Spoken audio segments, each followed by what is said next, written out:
Muy buenas tardes, bienvenidos. Aquí estamos una semana más, una tarde más, como cada jueves a las 3:30, en La Salvación está en la Historia. Este programa que desde María Visión os queremos traer a vuestras casas, a vuestros hogares. ¿Y qué es lo que hablamos en este programa? ¿Cuál es nuestro objetivo? Pues bien, tenemos los que queremos ser cristianos, los que queremos seguir a Dios. Dios nos ha entregado muchos regalos y entre ellos está la Biblia, la Sagrada Escritura. ¿Pero qué ocurre? Que esta Biblia, este libro, este conjunto de libros, fueron escritos hace muchísimos años, hace cientos, hace miles de años. Y está escrito en un lenguaje que no nos es familiar. Nosotros, que hemos nacido todos en el siglo XX, tenemos una mentalidad occidental, una mentalidad nuestra, de nuestro tiempo, y estas palabras de vida que Dios nos ha dado, a lo mejor nos resultan un poco lejanas. Pues bien, resulta que la fecha de esta palabra de Dios es ahora mismo, en febrero de 2013, sí, ahora mismo. Y tú puedes decir, ¿pero cómo es esto? ¿Qué tienen que ver conmigo las historias de estos personajes, las historias estas que se cuentan aquí? Pues eso es lo que estamos viendo, semana a semana.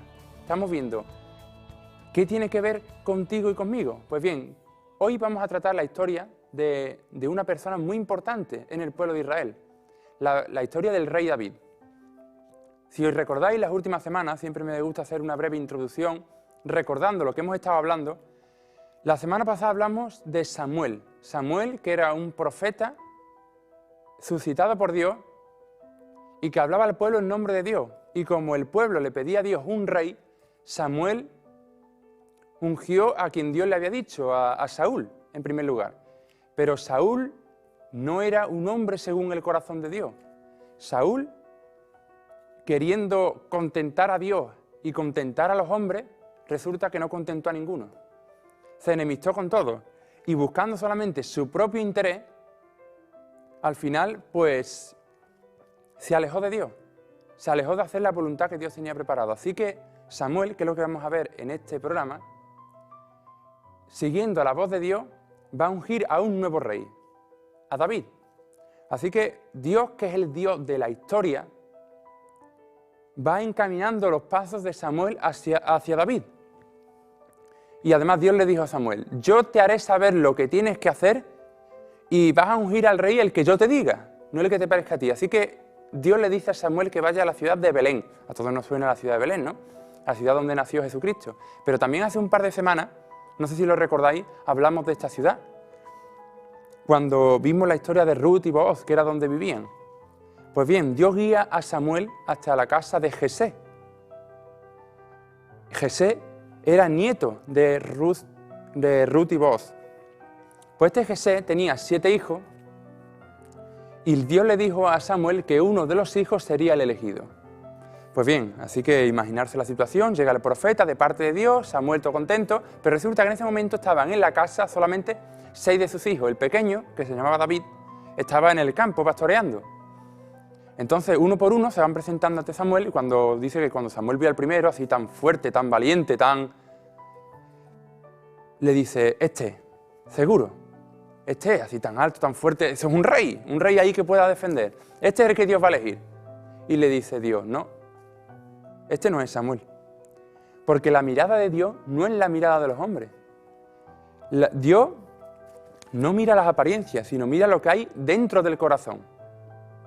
Los criterios de Dios no son los criterios de los hombres. Vamos a pensar esto, vamos a traerlo ahora mismo. Ahora mismo, ¿cómo se nos mide en el mundo, en la sociedad? ¿Cómo se nos trata? ¿De qué medida se nos juzga? Pues tanto tiene, tanto vale. Así, si una persona, por ejemplo, que se llame José, dependiendo de la cantidad de dinero que tenga, pues será o don José o Pepito. ¿Entendéis? Mientras más dinero tienes, más poderoso eres, más la gente te tiene en cuenta. O no solo el dinero, sino el estatus social, ¿no? Y así lo dice la gente, ¿no? Yo soy médico, yo soy abogado, yo soy ingeniero, no soy. ¿Tú eres qué? Tú serás Manuel, Antonio, tú trabajarás como médico, a lo mejor es tu forma de subsistir. Porque la dignidad de una persona no la da ni el dinero ni el estatus, sino la dignidad, tenemos toda la dignidad de hijos de Dios. Eso es lo que nos da nuestra dignidad. Así Dios quiere lo mismo a la persona más rica del mundo que a ese pobre que no tiene nada que está pidiendo en la esquina de tu calle. Lo mismo, la misma dignidad tiene. Dios los quiere igual. Para Dios somos igual de importantes todos. Y como hemos dicho, Dios no mira las apariencias. Nosotros hemos mudado eso, a aparentar, a querer que los demás nos tomen en cuenta por lo que se ve de nosotros. Pues bien, Dios mira el corazón de la gente. Y como va pasando por todos los hijos de Jesé, Samuel va viendo, Dios le va diciendo a Samuel que ninguno de ellos es el elegido de Dios. Entonces ya cuando terminan los 6 que estaban allí, dice, no es ninguno de ellos, que no tienen más hijos. Y dice el padre, sí, tengo uno que se llama David que está en el campo cuidando de las ovejas. Falta el más pequeño, todo el mundo se olvida de él. Todo el mundo, menos Dios. Dios no se olvida de sus elegidos. Dios ya tenía un plan preparado para David. Y en su pequeñez, en su humildad, que aparentemente a los ojos del mundo no valía, Dios había visto a la persona idónea para gobernar a su pueblo, para ser un rey. Y un rey diferente a todos los reyes que había y que hay.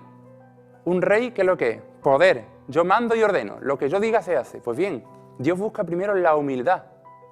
La humildad para poder servir realmente, que sea un servicio. Ya hemos dicho que todos estamos llamados a ser rey en nuestra vida, lo dijimos la semana pasada. Ser rey pero sirviendo a los demás. Y ser rey porque ni el pecado ni el demonio tiene ya poder sobre nuestra vida. Ya no somos esclavos. Pues bien, David es ungido por Samuel y Samuel ¿qué le dice? Vuelve con tu rebaño. Ahora mismo, todavía no es el tiempo, Dios te ha elegido, pero vuelve con tu rebaño, que así, cuidando de las ovejas, vas a aprender a cuidar en un futuro de los hombres del pueblo. Dios quería que aprendiera a ser rey primero apacentando las ovejas. David es símbolo también de Jesucristo. Es símbolo de Jesucristo. Nuestro rey, que cuida de nosotros como si fuéramos sus ovejas. Uno de los títulos más conocidos de Jesucristo es este, el buen pastor. El buen pastor que da la vida por sus ovejas. Hay muchísimas iglesias dedicadas a esta figura del buen pastor. Por ejemplo, en mi pueblo, yo soy de Los Palacios, un pueblo aquí de Sevilla, hay una parroquia que se llama la Parroquia del Buen Pastor y muchísimas obras de arte, pero no vamos a quedarnos en la imagen, en la apariencia, en lo que parece el buen pastor. ¿Qué significa realmente el buen pastor? Fijaos que no dice es pastor, sino buen pastor. ¿Cuáles las características de este buen pastor? ¿Cómo nos cuida el buen pastor? Dice, yo soy el buen pastor que conozco a mis ovejas. O sea, es buen pastor, no es solo pastor, es buen pastor porque conoce a sus ovejas. ¿Qué pasa? ¿Que conocerla es algo bueno? ¿Por qué? Hay que tener en cuenta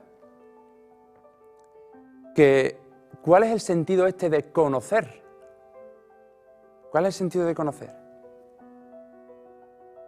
Dice, yo conozco a mis ovejas y las mías me conocen, así como yo conozco a mi Padre y Él me conoce. El Padre es Dios. ¿Cómo conoce Jesucristo a Dios y Dios a Jesucristo? ¿Cómo nos conoce Dios? Para Dios, amar y conocer es una misma cosa. O sea, que Dios, cuando dice que te conoce, significa que te ama. O sea, sabe quién eres, se preocupa por ti, no quiere que te falte nada y se pregunta por tus necesidades, por tu día a día y te ama. Somos sus hijos. Todos los que me estáis viendo que tenéis hijos. Vosotros realmente, porque si Dios es nuestro Padre, ¿sabéis lo que significa que sea Padre? Vosotros que tenéis hijos, ¿realmente os preocupáis de vuestros hijos todo el día o solamente un tiempo concreto? No, yo a mi hijo nada más que pienso los domingos de 11 a 12 de la mañana. Los demás me despreocupo. ¿A que no? ¿A que eso no es ser padre y ser madre? Y eso es por naturaleza, por la naturaleza de padre y madre. Pues Dios es tu Padre, Dios es mi Padre. Y Dios no solamente se preocupa de nosotros el ratito de la misa, los domingos de 11 a 12. Dios está pendiente de nosotros constantemente. Una madre está vigilando siempre que a su hijo no le falte de comer, que no le falte de vestir, que no le falte nada de nada y que nadie se vaya a meter con él, que nadie le vaya a hacer daño, nadie ni nada, porque lo ama, porque lo quiere.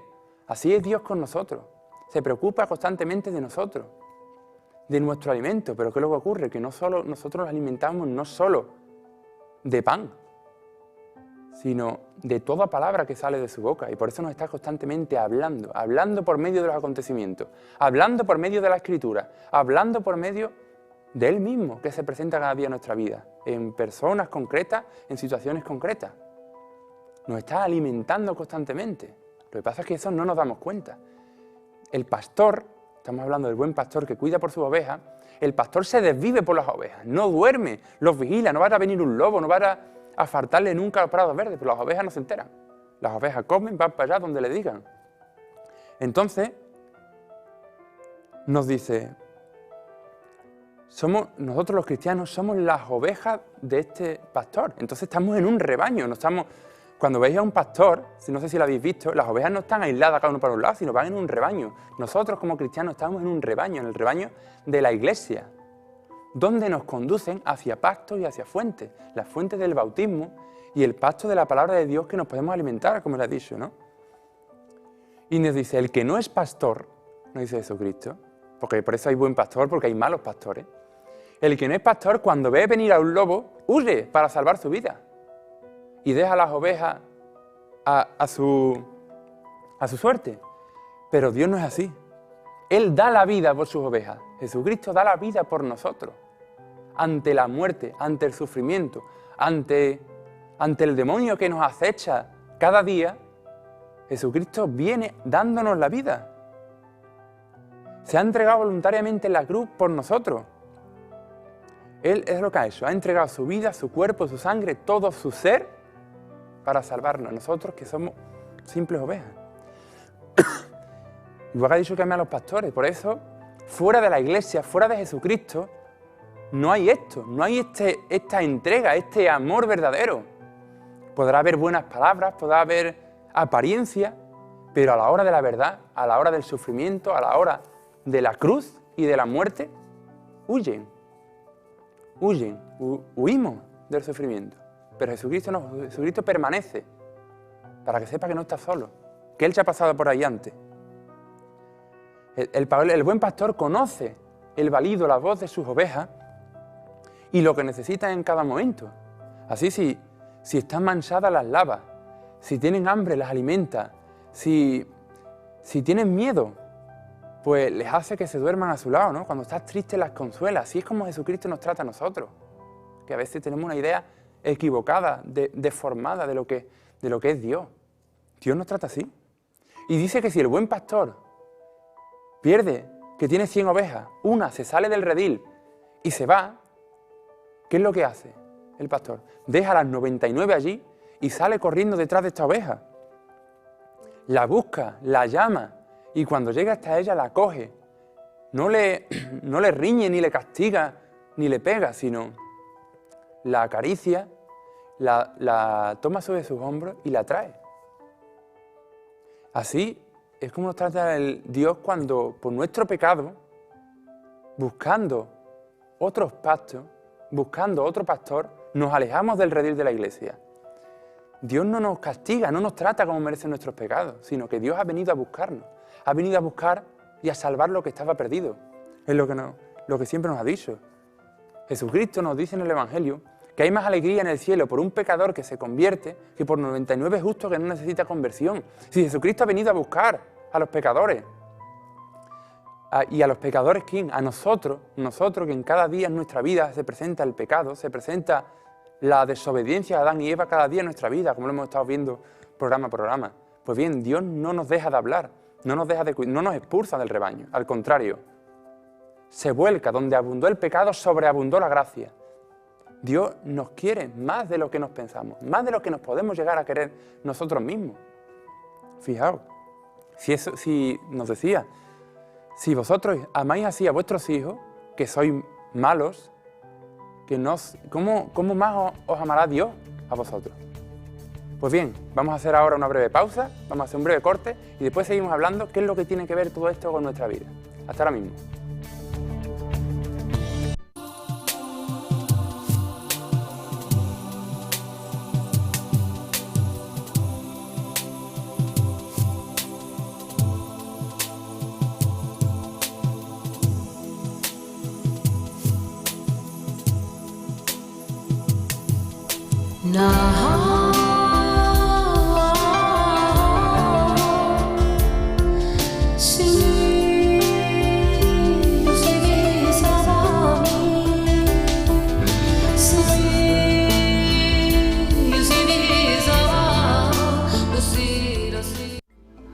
Sabemos que en la ciudad de Sevilla se va a celebrar un Vía Crucis con motivo del Año de la Fe.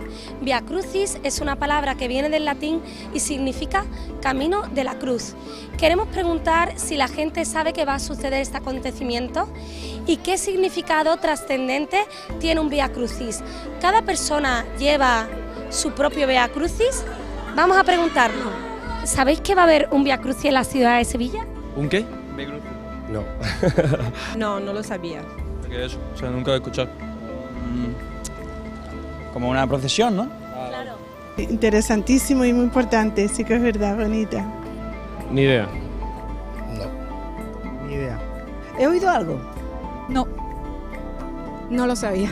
¿Sabéis lo que significa un Vía Crucis? No. Significado de Vía Crucis, pues... Claro, todo el trayecto que Jesús tuvo en su recorrido de pasión. Más o menos, supongo que un acto procesional, ¿no? Religioso, ¿no? Algo así. Y en general, ¿un Vía Crucis qué es? No sé, entiendo que una especie de procesión, ¿verdad? En la cual, pues, veneran, no sé, supongo el cuerpo de Cristo o algo así similar, no lo sé. ¿Tiene algo que ver con la crucifixión de Cristo? Pues sí. Un Vía Crucis es las 13 estaciones que pasó nuestro Señor Jesucristo, que se hace mucho en Cuaresma y es un poco para expiar un poco los pecados, ¿no?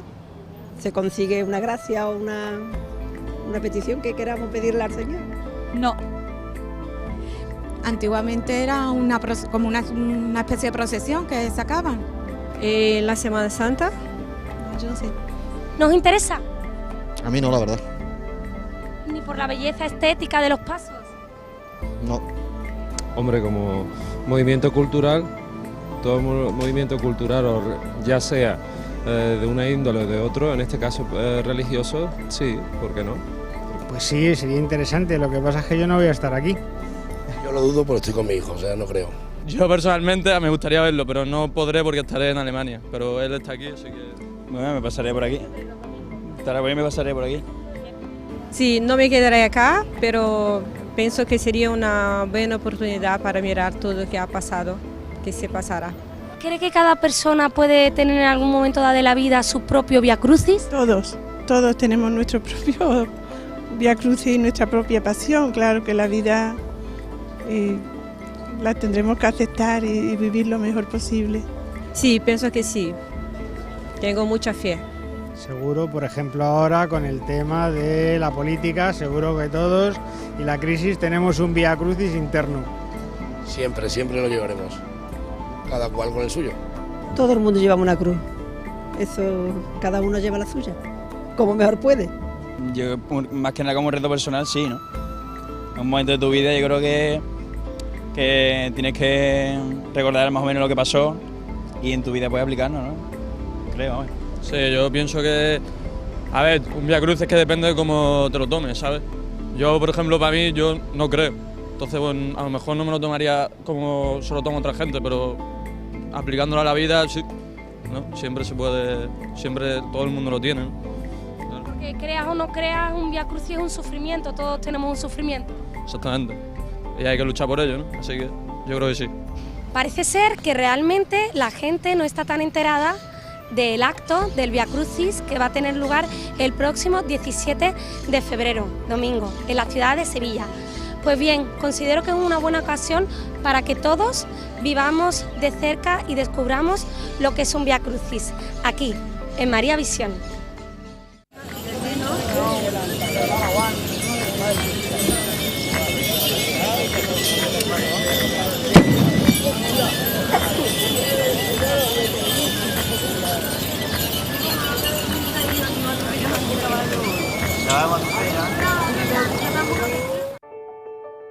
Ya, pues estamos aquí ya después de esta breve pausa, después de este breve corte, de nuevo, en este programa de la salvación está en la historia que estamos dedicando al rey David.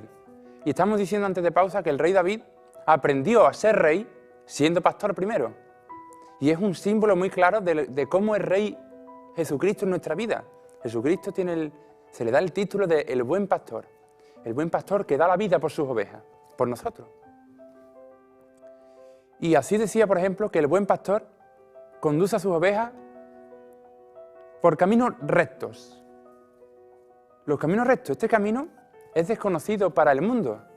A veces hay un camino que nos lleva Jesucristo, nos lleva el pastor, por un camino que nosotros no conocemos, por el camino de la vida, por el camino de la felicidad, por el camino de la fe. Decimos que es algo que no conocemos, ¿no? Es verdad. Nosotros naturalmente podemos llegar a conseguir la verdadera felicidad. ¿La tenemos en posesión? ¿La felicidad auténtica, la vida? ¿Somos capaces por nuestra propia fuerza de vivir? No. Entonces, para ir a un lugar donde no sabemos, tenemos que ir por donde no sabemos. Así que el camino para alcanzar la vida, para alcanzar la felicidad, que no lo conocemos, Jesucristo nos lo muestra. Es más, nos conduce por ahí. Y para que nosotros no tengamos miedo de pasar por ahí, porque resulta que este camino, a nuestros ojos desde fuera, parece un camino estrecho, parece un camino difícil, pues Él ha pasado primero. Él ha pasado primero y así toda su vida ha sido una cadena continua de persecución, de humillación, de sufrimiento, terminando en la cruz y en la muerte como prolegómeno a la vida eterna. Entonces, siempre está encaminado todo hacia la vida eterna. Y así es nuestra vida. Para que no tuviéramos miedo a pasar por ahí, Dios ya ha pasado antes. Y no solo nos ha abierto el camino, sino que ya es que hasta nos lo ha despejado. Todos los lobos que venían, el demonio cada vez que venía con una tentación, que venía intentando estorbar en el camino, Jesucristo lo ha vencido. Así, si a nosotros nos parece difícil, si estamos solos, estamos lejos, es porque lo vemos todavía muy de lejos. Acércate al pastor, acércate a este rebaño y no hace falta que vayas por tu fuerza. Ve pisando las huellas de Cristo, las huellas de este pastor que ha pasado por delante. Sigue los mismos pasos. Y así, pues realmente esta amargura se puede convertir en dulzura. ¿Entendéis? Estas espinas se convertirán en rosas. Porque es que resulta que el camino del Calvario es el único que conduce al cielo. El mundo nos lo pinta de otra manera. No. Aquí no hay que sufrir. Aquí hay que evitar el sufrimiento a toda costa. Pero resulta que Dios nos ha enseñado, Jesucristo nos ha enseñado, y no con un discurso, no con palabras, sino con su propia vida, que es como se ve. Cuando tú lo ves y lo experimentas, es cuando ya realmente lo asumes como tuyo. Jesucristo ha muerto, ha descendido por nosotros al infierno, a lo más profundo. Ha muerto y no se ha quedado ahí, sino que ha resucitado. Y nos ha mostrado el camino. Ya no tenemos que hacerlo solos. Este camino de salvación no tenemos que hacerlo solos. Así que mantente en el rebaño de la iglesia, sigue las huellas de Cristo, acércate. Y ya ves cómo esta aparente soledad resulta que nos anima. Esta amargura se convierte en dulzor, esta tristeza se convierte en alegría. Porque ya no estamos solos, porque Dios nos da su Espíritu Santo. Entonces, ¿y a dónde nos va a guiar este pastor?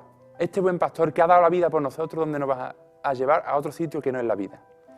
Este es el símbolo un poco del buen pastor. Entonces David, ungido como rey, llega al palacio de Saúl. Fijaos las dos figuras, ¿no? David y Saúl. Saúl, que por su soberbia, por su pecado, se aleja de Dios y endurece su corazón. Y David, lleno del Espíritu Santo, del Espíritu de Dios. Uno atormentado por sus propios miedos interiores, su propia angustia.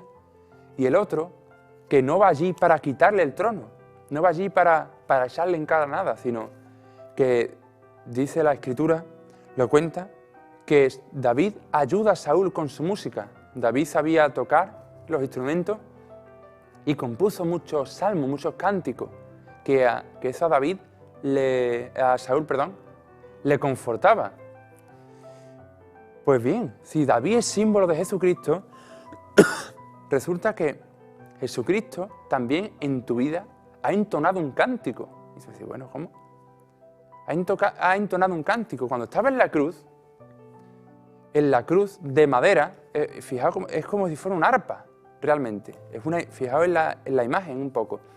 En la madera, Jesucristo extendió sus brazos, se estiró completamente, se amarró a la cruz, entregó su vida y lo que salió de él, golpeado por la púa del Espíritu Santo, lo que salió de él fue bendición, fue perdón, fue amor hacia nosotros.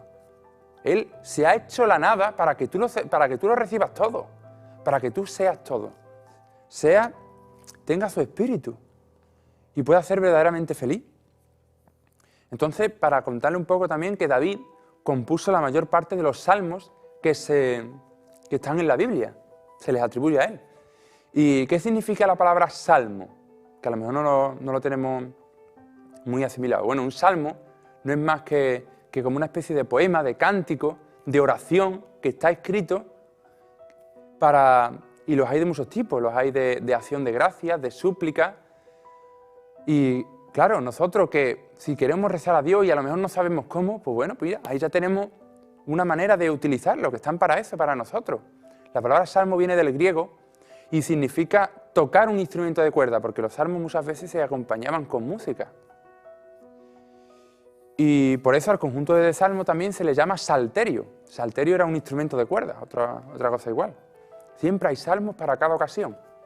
Pues bien, llega un momento crucial en la vida de David y lo vamos a contar, verá. David estaba, en este momento el pueblo de Israel estaba en guerra siempre, constantemente. Entonces, una vez que estaban con los filisteos, todo el pueblo había sido llamado a combatir. Pues entonces ya el rey mandó a su gente más fuerte, a todos los soldados, para que lucharan contra los enemigos. Pero a David no lo dejaban ir.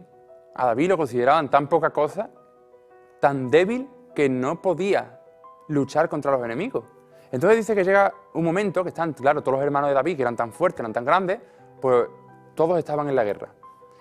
Llega David en un momento y dice que su padre le envió a sus hermanos para darle un alimento, para darle el alimento. Pues bien, y se encontró con que los hermanos estaban allí, como el resto del pueblo de Israel, estaba paralizado de miedo, sin luchar, porque había un enemigo, uno de los enemigos de los filisteos, un gigante llamado Goliat, que estaban aterrorizados, que no podían vencerle. Esta figura es muy conocida, ¿no? David y Goliat. Siempre se ha escuchado, ¿no? Que sí, que si el chico mató al grande, pero ¿sabéis que eso tiene un significado profundo para nuestra vida? ¿Os habéis parado a pensar? Perdón. Así como el padre envió a David a buscar a sus hermanos, a estos hermanos que estaban en la guerra, el Padre, nuestro Padre, si David es símbolo de Jesucristo, nuestro Padre Dios, nos ha enviado a David, a Jesucristo, nos la ha enviado a nuestra vida para comunicarnos una palabra del Padre, para darnos un alimento, para comunicarnos, pues para darnos la vida eterna, para traérnosla. Y resulta que cuando Jesucristo llegó a nosotros, a sus hermanos, que vino como eso, como David, como el pequeño, como el humilde, se encontró con que nosotros estábamos paralizados, estábamos con miedo, porque hay un enemigo, un gigante, en nuestra vida al que no podemos vencer. Goliat, este gigante enemigo, es símbolo del demonio, o sea, de la fuerza, de la arrogancia. ¿Por qué? Se enfrenta con nosotros, es más fuerte de nosotros. Decía Goliat al pueblo de Israel: elegid a uno de vosotros que se enfrente conmigo. Si él me gana, todos seremos vuestros esclavos, pero como yo le gane a él, todos vosotros seréis mis esclavos. ¿Os fijáis? Ante este gigante, nadie tenía nada que hacer con él. Se enfrentaban ante una esclavitud segura, ante una muerte segura. Eso es lo que hace el demonio con nosotros. En nuestra vida cada día nos esclaviza, nos quita la libertad, se enfrenta con nosotros y el demonio es más fuerte que nosotros. Dice la Biblia que Goliat era un hombre de guerra desde la infancia. como el diablo, es un mentiroso desde el principio. No sabe decir otra cosa que mentir, que matar. Esa es la misión del demonio en nuestra vida. Dice que hay más símbolos, dice que Goliat tenía como una coraza con escamas. Ya nos recuerda instantáneamente a la serpiente de Adán y Eva, que es símbolo del demonio también. Pues bien, ¿quién iba a vencer a un gigante si se enfrentaban a una muerte segura, a una esclavitud segura? ¿Quién se iba a vencer al gigante? Dice que David se ofreció voluntario. Yo me ofrezco a acabar con el gigante. Claro, todo el mundo dice, ¿pero cómo va a hacer eso? Así que David fue inmediatamente a hablar con Saúl, porque era el rey del pueblo y era el que tenía que dar el visto bueno.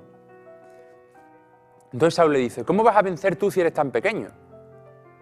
Y le dice, no, si Dios está conmigo, nada me va a faltar. Yo ya me he enfrentado otras veces cuando cuidaba mis ovejas a lobos, a leones, a osos, y he vencido siempre, porque conmigo estaba Dios. Tanto el lobo como el oso, como el león, son símbolos del demonio, que nos despedaza. Pues al final, tanto insistía David que Saúl le aceptó ese ofrecimiento. Bueno, de todas maneras, iban a terminar malamente, pues nada, si tú te ofreces, adelante. Y dice que Saúl le ofreció ir con sus armas, con sus propias armas, con su armadura, con su espada, pero claro, se lo puso todo y eso le estorbaba para andar. Para enfrentarnos al demonio, nada de lo que hay en este mundo nos sirve, es más, nos estorba. Estas armas viejas de Saúl, símbolo del hombre viejo, del hombre de pecado, nos estorba para ir a Dios, para cumplir la voluntad de Dios. La sabiduría del mundo no vale para vencer al demonio. Así que dice que él va solamente con sus instrumentos de pastor, normales y corrientes, a enfrentarse a Goliat. Goliat, claro, cuando ve venir a David, pues empieza a reírse a carcajadas. ¿Y este quién es? Fijaos, se ha reído de él los hermanos, se ha reído el rey, se ha reído Goliat. Como Jesucristo, despreciado, humillado, un don nadie. Nadie le tenía en cuenta. Y David le responde, tú te reirías de mí y tú vienes a mí con espada y lanza, pero yo voy a ti en nombre de Dios. En nombre del Señor voy a luchar. Es la batalla de las armas visibles contra las invisibles. Aunque parecía que a los ojos de los hombres estaba sin armas, luchaba con la gracia de Dios. Y eso le bastaba. Dice que entonces David cogió 5 piedrecillas y se las guardó de las que había allí. Y cuando llegó el momento, dice que cuando llegó el momento, David cogió una de las piedras y con su honda la lanzó contra Goliat. Estas 5 piedras son símbolos de los 5 libros del Pentateuco, o sea, de la palabra de Dios, del Antiguo Testamento, de la Sagrada Escritura. Porque la palabra de Dios hiere, mata a nuestros enemigos. Es una espada. San Pablo, cuando hablábamos de las armas de la luz, junto con el escudo de la fe, habla de la espada del Espíritu, que es la palabra de Dios, que la espada hiere a Satanás. Esta espada, la palabra de Dios. Jesucristo, cuando estaba en el desierto, para ser tentado con el diablo, a cada tentación, a cada ataque del demonio, respondía con la palabra de Dios. No solo de pan vive el hombre, sino de toda palabra que sale de la boca de Dios. Siempre le usaba esta palabra, ¿no? Pero dice que de las 5 piedras le bastó solo una para vencer al enemigo.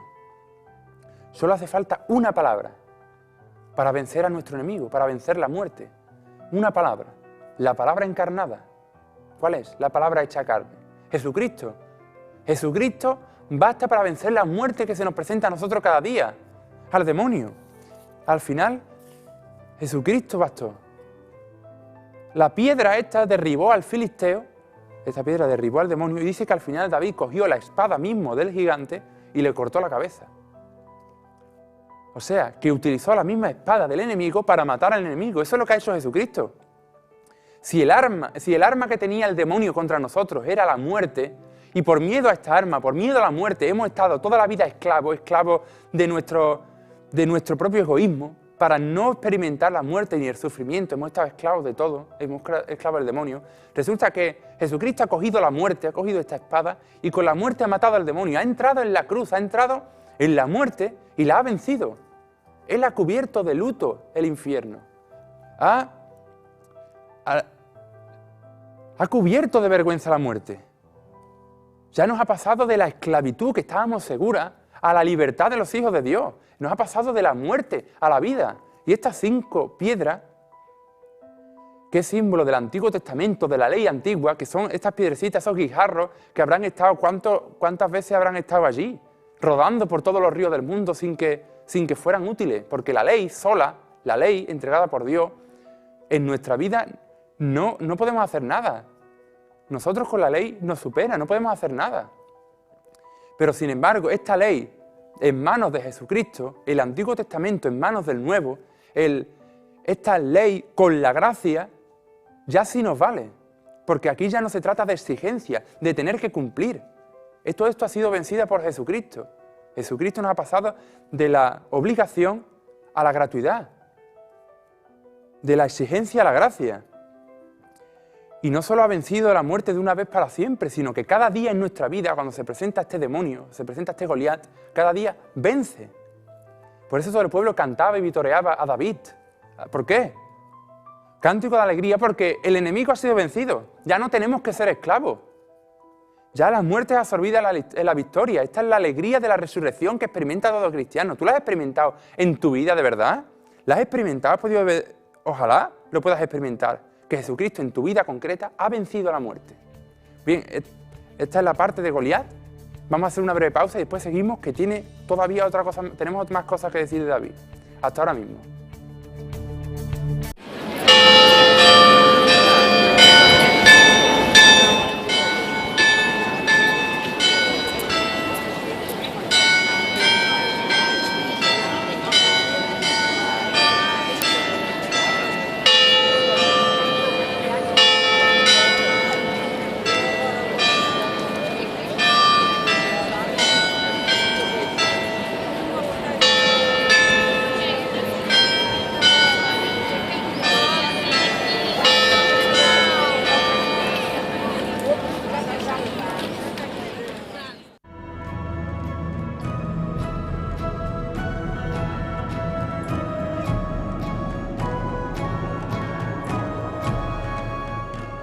Bienvenidos amigos de María Visión a estas cápsulas litúrgicas.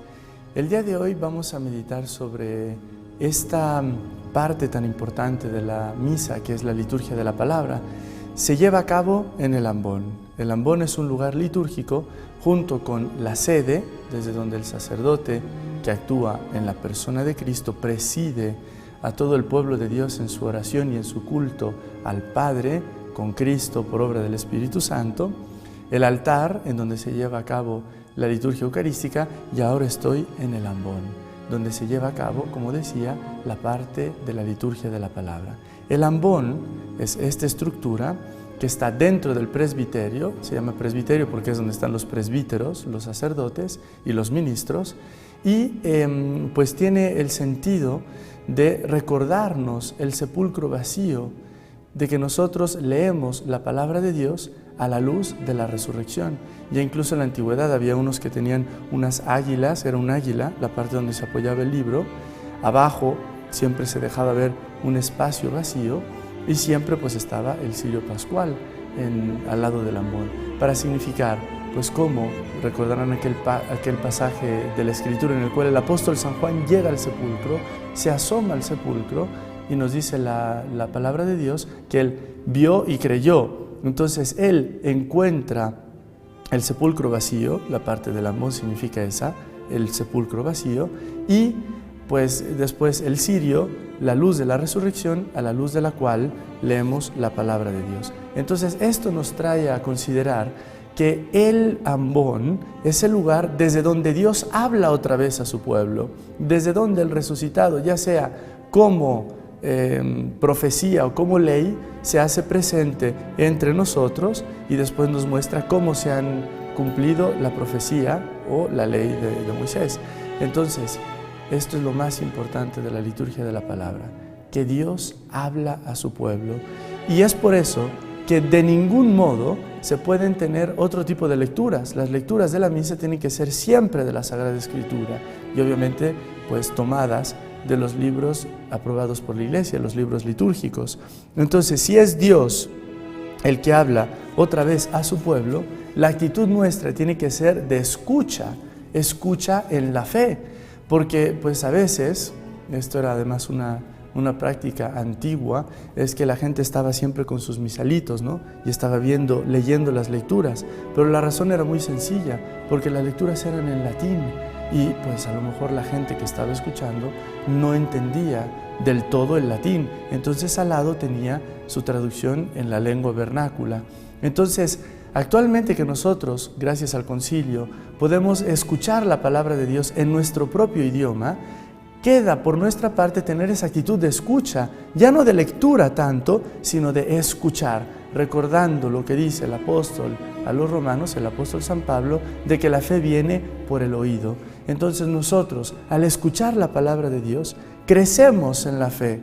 Y por eso, porque Dios habla de nuevo a su pueblo, cada vez que se lee la palabra de Dios durante la celebración eucarística, se le tiene que dar un lugar hermoso, como es el ambón, y del ambón solamente se ha de leer la palabra de Dios. Se le da este lugar de importancia, el ambón, para que nosotros, desde nuestros lugares, desde donde estamos escuchando la palabra de Dios, podamos escucharle con fe y el Señor, a través de su palabra, haga crecer nuestra fe. Podamos reconocer a Cristo en su palabra para después, cuando pasemos a la liturgia eucarística, reconozcamos que ese Dios que nos habla en el Antiguo Testamento cumple sus promesas, sus profecías, la ley en Cristo, y ese Cristo se hace alimento para nuestra vida en el pan eucarístico.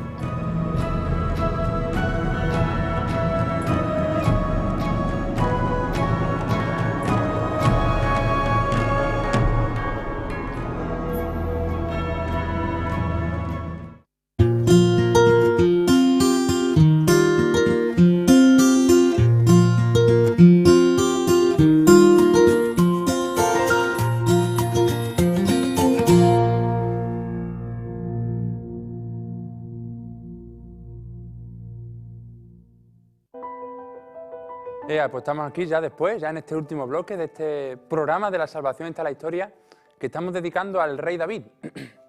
Y bien, hemos hablado antes de pausa de la historia de David y Goliat y cómo esto no es solo un cuentecito, sino que realmente la historia de David y Goliat se puede dar cada día en nuestra vida.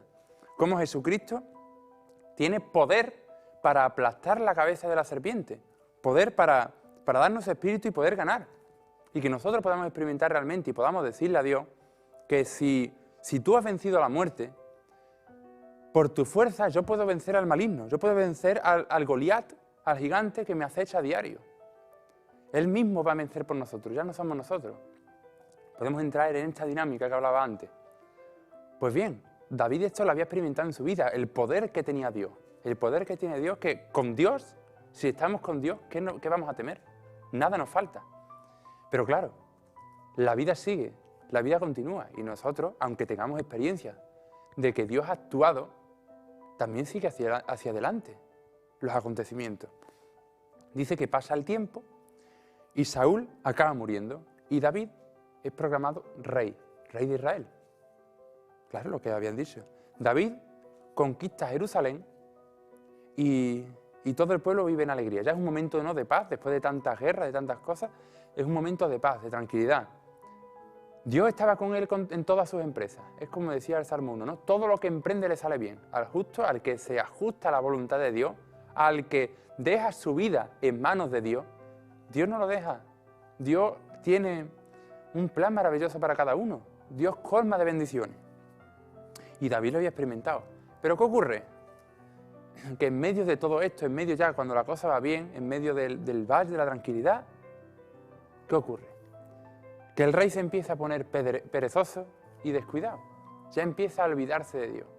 Ya en vez de estar en este combate, en esta dinámica de lucha contra los enemigos, no, yo ya me quedo acostado hasta las tantas, dice la Biblia. Se quedaba en el palacio durmiendo larga siesta. Bueno, ya el ejército se encargaba. Claro, en su vida empezó a descuidar este contacto que había tenido con Dios tan a menudo, este saberse de que Dios actuaba realmente, que Dios estaba presente.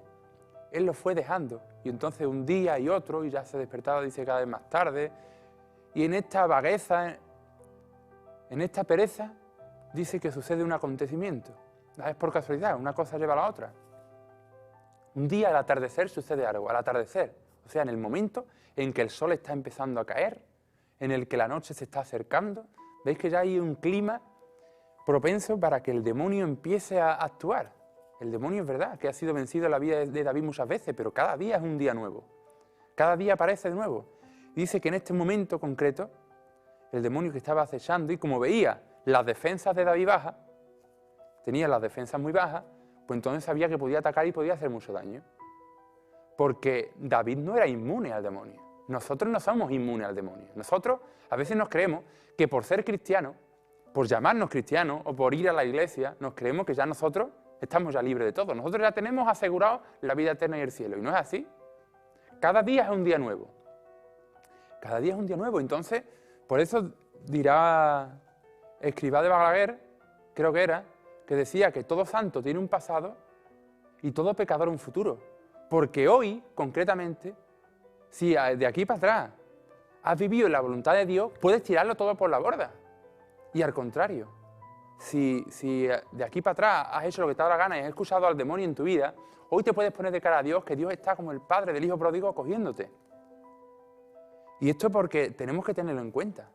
Esto tenemos que tener los ojos abiertos y vivir en la realidad. No podemos vivir en los mundos de, yo no sé, vivir en otro mundo aparte, no, en la realidad, en nuestra realidad que somos hijos de Dios, que Dios nos ha elegido y que tenemos nuestras debilidades también y que somos pecadores, tenemos nuestras virtudes y nuestros defectos y Dios nos quiere tal y como somos, pero que nosotros tenemos la libertad de escoger a Dios o dejarlo pasar. Y David estaba empezando a dejarlo pasar. Estaba empezando demasiado a acomodarse en su propia vidita. Y dice que en uno de estos momentos, en esta tarde, dice que David estaba paseando y ve a una mujer que se estaba bañando. Y claro, a David le entró por los ojos y se informó. Y dice, esta mujer se llama Betsabé y está casada con uno de sus grandes oficiales. Y entonces David manda que se la traigan y se acuesta con ella. Y David se queda embarazada. Entonces, David, cuando se entera, ¿qué le pasa? Pues se estremece, se asusta. Porque si el pueblo se entera, David, el rey, el hombre según el corazón de Dios, el gran... Ahora resulta que fijaos lo que estaba haciendo ya. Se había convertido en un adúltero. David se había convertido en un adúltero. Y entonces David, ¿qué es lo que intenta hacer? Vamos a esconder, aquí como no ha pasado nada, ¿no? Vamos a barrer abajo de la alfombra y aquí, todo tranquilito, aquí no ha pasado nada. Vamos a escurrir el bulto y a esconderlo todo. Entonces, claro, si la gente veía que Betsabé estaba embarazada y el marido estaba en la guerra, pues entonces esto no era normal, ¿no?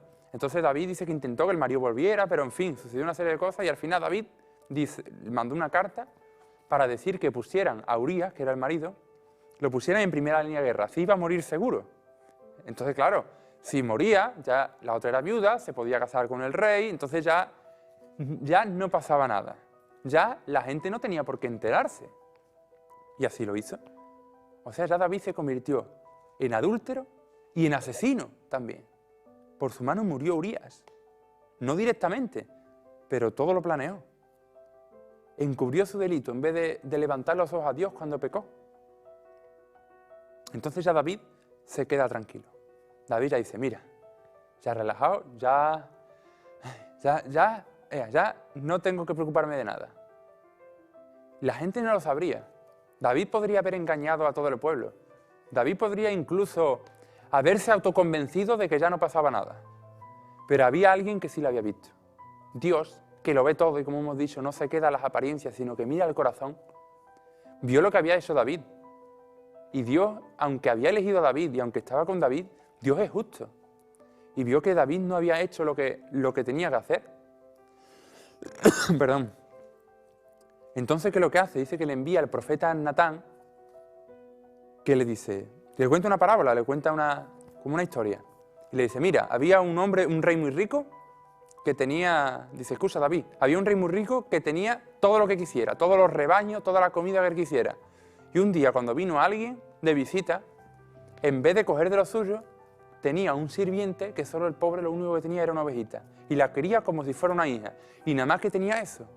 Pues bien, entonces dice que el rey cogió esa oveja y se la ofreció para no coger nada de lo suyo. Claro, el rey dice, ¿quién ha sido ese? ¿Quién ha sido ese? Se montó en cólera. Ese hombre merece la muerte. ¿Quién es? Y entonces Natán le dice, ese hombre eres tú. Claro, ya David en ese momento mira para sí mismo y, claro, y escucha lo que esta palabra que de parte de Dios le dice Natán. David, yo te he escogido como rey, yo he estado contigo en cada una de tus empresas, yo te he protegido del rey Saúl, yo he estado contigo con Goliat. Cada vez de tu vida yo te he colmado de bendiciones, fíjate lo que él te ha dado, el palacio, tú. Y sin embargo, tú has hecho lo que yo sabía, lo que tú sabías que a mí no me gustaba, lo que tú sabías que estaba mal, y lo has hecho, David. ¿Y sabéis qué dice David? ¿Qué es lo que hace? Reconoce su culpa. David agacha la cabeza y dice, es verdad, he pecado. Esta palabra de Dios, buscando a David, entra en el corazón de David y encuentra la tierra buena. Y esa tierra buena da frutos de conversión, de arrepentimiento y de confesión. Sí, he pecado. Fijaos que es al contrario de lo que pasó a Adán y Eva. Cuando Adán y Eva pecaron, desobedecieron a Dios, Dios fue a buscar a Adán y a Eva. Adán, ¿dónde estás? Fue buscando a Adán y cuando lo encontró le dice, ¿qué pasa? Y dice ellos, no, la mujer que me ha dado por compañera o la serpiente me engañó, siempre poniendo excusas, acusando al otro. David no, David en ese momento reconoció su pecado. Es decir, es verdad, he pecado, con humildad, he pecado. Y se arrepintió. La miseria del hombre se encuentra en ese momento con la misericordia de Dios. Y entonces llega el perdón de Dios. El Señor ha perdonado ya tu pecado. Porque Dios, a veces nos parece que es eso, que estamos pensando que Dios es una especie de justiciero, que lo que viene es cada vez que caemos, o cada vez que, como la metáfora antes de la oveja, cada vez que nos salimos del redil, Dios viene a tirar una piedra. Y nada más lejos de realidad. Dios está deseando perdonarte. El padre del hijo pródigo estaba deseando abrazar al hijo. Pero claro, el hijo tiene que salir también este arrepentimiento, este volverse hacia Dios. Solo tenía que volverse, Dios ya hace el resto. Pero algo tiene que salir de nuestro corazón. El padre del hijo pródigo estaba pendiente a que pero el hijo tenía que regresar. Dios estaba dispuesto a perdonar a David, pero David tenía que reconocer su culpa y pedir perdón, y eso es lo que hizo. Pero claro, aunque Dios haya perdonado a David, el pecado siempre tiene sus consecuencias. Y David siempre tendrá en toda su vida tendrá presente su pecado, tendrá presente lo que ha hecho y todas las desgracias que le ocurren a su familia, pues él las va a aceptar con humildad. Porque si fíjate lo que yo he hecho, entonces empieza a pensar hacia atrás y se da cuenta de lo que ha sido él toda su vida, se da cuenta, entra en su realidad, que ha sido un instrumento de Dios, que Dios ha tenido misericordia de él desde el principio, que aunque él sea pecador, Dios le ama, pero él es pecador. Él no ha vencido por su propia fuerza, por sus propios puños. Dios estaba actuando a través de él. Y dice que el niño del adulterio, este niño que tenía Betsabé, dice que nace gravemente enfermo, y entonces el rey reza y ayuna y le pide a Dios que lo salve. Y entonces durante 7 días hasta que el niño murió. Y claro, ya cuando los criados vieron cómo se estaba poniendo David, cuando el niño estaba enfermo, tenían miedo a dar la noticia. Y dice, si estaba así, cuando estaba enfermo, cuando le diga que ha muerto, ¿cómo se va a poner? Pero cuando se enteró, dice que David se bañó, se vistió, le dio gracias a Dios y le dijo que le sirvieran en silencio. Los criados no lo entendían, pero él había aceptado la voluntad de Dios. Si Dios ha querido que pase esto, claro, mientras estaba enfermo, Dios todavía puede salvarlo, pero si Dios ha visto que tenía que morir, pues que se haga la voluntad de Dios, con humildad. Por eso David es un hombre según el corazón de Dios.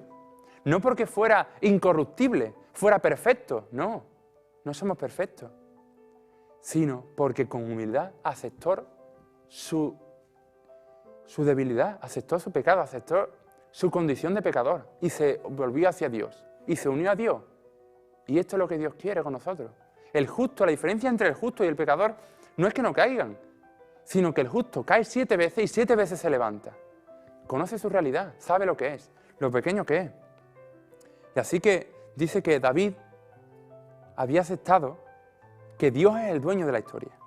Después tuvo otro hijo con Betsabé, que nació sano. Y eso fue un signo para David del perdón de Dios, porque claro, le vendrían los remordimientos y la culpa, pero Dios me amará como yo he sido. Nada más que tenía que mirar a su otro hijo, a Salomón, del que ya hablaremos en su momento en este programa también. Dios nos bendice. No tenemos que dar a la talla para que Dios nos quiera. No tenemos que ser buenos para que Dios nos quiera, sino que Dios nos quiere. Y si Dios nos quiere y aceptamos el Espíritu Santo, Él nos da la fuerza para poder ser buenos, entre comillas, o sea, para poder superar el pecado, vencer al demonio en nuestra vida. ¿Entendéis? Esto es lo que me gustaría que se quedara de la palabra de David. Que David fue un hombre según el corazón de Dios, no porque no pecara, sino porque reconoció su culpa. Y ante el arrepentimiento Dios siempre muestra misericordia. Esto es lo que me gustaría que nos quedáramos de David. Que aquí, en ser cristiano, en la vida, no se trata del empeño, del yo soy fuerte, del yo lo hago porque yo valgo, no, sino la humildad. En la humildad es el caldo de cultivo para un santo. No hay un santo sin humildad, no hay un cristiano sin humildad. Fijaos, Jesucristo, Dios, el mismo Dios, el Todopoderoso, se ha hecho el último, el humilde y ha muerto por nosotros. Nos ha enseñado el camino que tenemos que seguir. Jesucristo nos quiere, Dios te quiere, como eres. Así que ante los acontecimientos que no entendemos en nuestra vida, ante incluso nuestros propios pecados que no entendemos, Dios nos ama más de lo que nosotros nos podemos imaginar. Déjate hacer por Dios y tendrás esta experiencia en tu vida, este encuentro personal que nadie te lo podrá quitar. Esto ha sido todo por hoy, este ha sido el programa dedicado a David. Espero que Dios os vaya sellando todas estas cosas en vuestro corazón. Y sin más, me despido y nos vemos el jueves que viene a las 3:30 en este programa, En la salvación está la historia.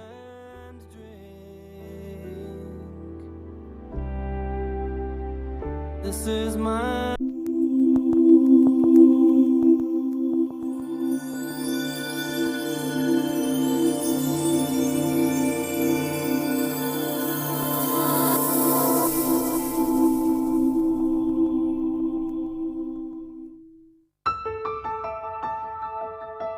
Si le ha gustado este programa, puede pedir una copia en DVD al 954 91 92 30 y se la haremos llegar a su domicilio.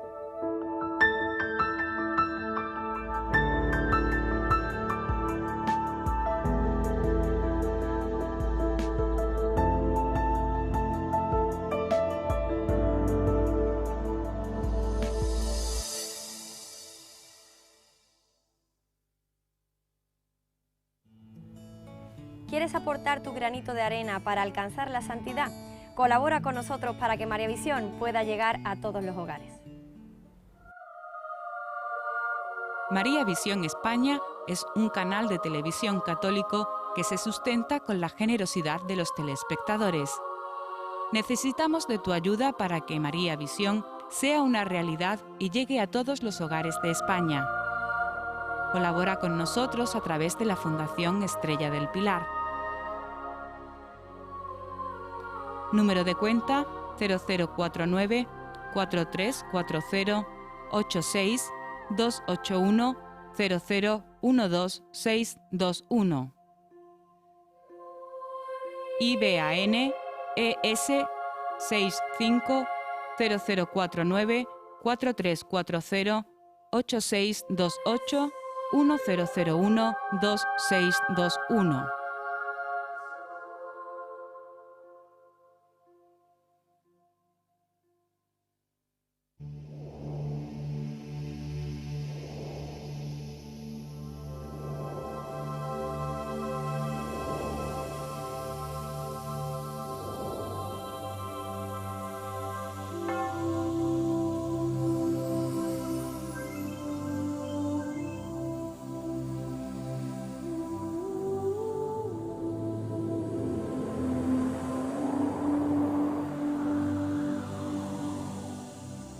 you.